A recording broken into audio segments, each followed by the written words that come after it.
다석사상으로 본 유교, 역경 119번째 시간입니다. 오늘은 적선지가라는 제목으로 말씀드리겠습니다. 경애하는 얼번 여러분, 적선제가 필류 여경은 역경 곤괴 문헌절에 나오는 말로 착한 일을 쌓는 집은 반드시 남는 좋음이 있다는 뜻입니다. 남는 것은 후손에까지 돌아간다는 말입니다. 반대로 불선을 쌓는 집은 반드시 재앙이 있다는 것입니다. 신하가 임금을 죽이고 아들이 아버지를 죽이는 일 따위는 하루아침에 일로 일어나는 것이 아니라 불선한 일이 차츰차츰 쌓여 일어난다는 것입니다. 악은 누적된 습관화가 큰 영향을 끼치는 것입니다. 그것은 전과범들이 그 악에서 풀려나기가 얼마나 어려운 것인가를 보여줍니다. 그러나 수성의 악은 위인원의 선조 때부터 유전되어 온 잠재적인 것이기도 합니다. 언제든지 돌출할 가능성을 가지고 있는 것입니다. 그러므로 내가 자신의 수성을 호시탐탐 감시해야 합니다. 선을 행하면 좋은 보상이 따라오게 된다는 말은 사실입니다. 이 세상은 선한 사람을 돕고자 하는 이도 많고 쓰고자 하는 이도 많습니다. 그만큼 선한 사람이 희소가치가 있다는 뜻도 됩니다. 그러나 선한 사람에게 꼭 좋은 일이 온다는 법은 없습니다. 선한 사람들이 얼마나 많은 핍박과 음해를 받아왔는지 모릅니다. 그것은 잘못이 없는 예수가 십자가 형틀에 처형되고 잘못이 없는 마하트마 간디가 권총으로 암살당한 것이 그 예입니다. 그래도 그들은 하느님을 원망치도 않았고 사람 탓도 하지 않았습니다.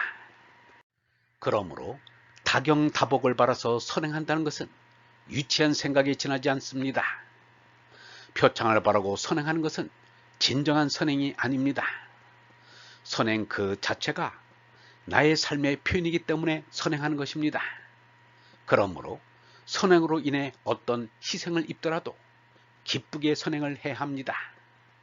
유영문은 이렇게 말했습니다.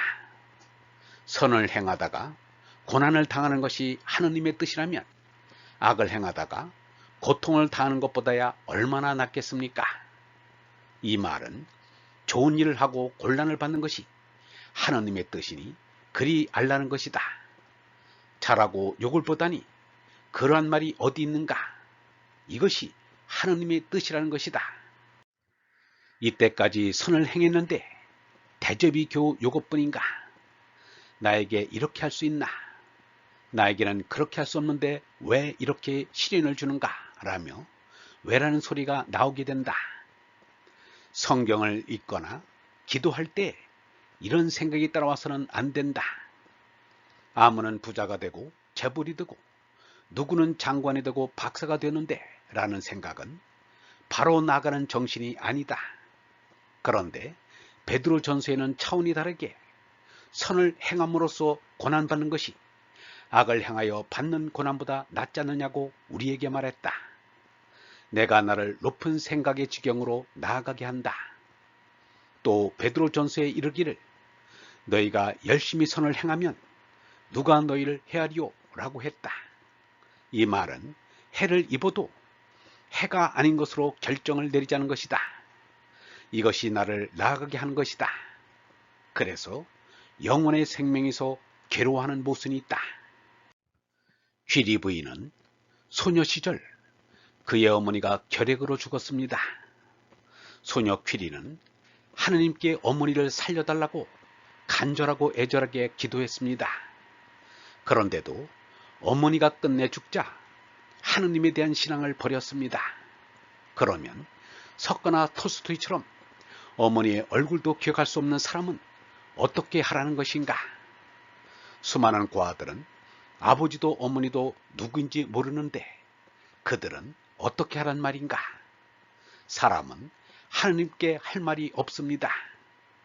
나의 생명조차도 하느님의 것이기 때문입니다. 할 말이 있다면 내 뜻대로 마옵시고 아버지의 뜻대로 하옵소서 이 말뿐입니다. 선지의 선행이 자손에게 좋은 영향을 미칠 수도 있고 자손에게 화근이 될 수도 있습니다. 공자의 후손은 선조인 공자 때문에 환란을 당하기도 하고 영광을 입기도 했습니다. 공자의 구대손 공부는 진시황의 번소 갱유 때 논어 등 주요 조서를 공부의 이중벽 속에 숨겨놓고 진시황에게 반기를 들어 죽었습니다. 공자의 증손은 연성공이라는 존칭으로 일컬어지며 공자의 고향 곡부에 마치 로마의 바티칸처럼 공부라는 소왕국을 이루었습니다. 톨스토이는 13명의 자녀가 있었으나 4명은 어려서 죽고 9명이 장성했습니다. 1917년 공산혁명이 일어나자 둘째 딸 마리아만 고향집을 지키고 나머지는 모두 스웨덴, 영국, 미국, 이태리, 프랑스 등으로 망명했습니다. 이탈리아로 망명한 맏딸 타차나가 아버지 톨스토이전을 썼습니다. 맏딸의 딸이 톨스토이 연구를 계속하고 있습니다. 넷째 딸 알렉산드리아는 소련을 탈출, 일본을 거쳐 미국으로 망명했습니다. 야스나야 폴야나에서 집을 지킨 둘째 딸 마리아는 톨스토이가 82살에 갈출할 때 그 사실을 먼저 일러준 가족 가운데 유일한 사람입니다.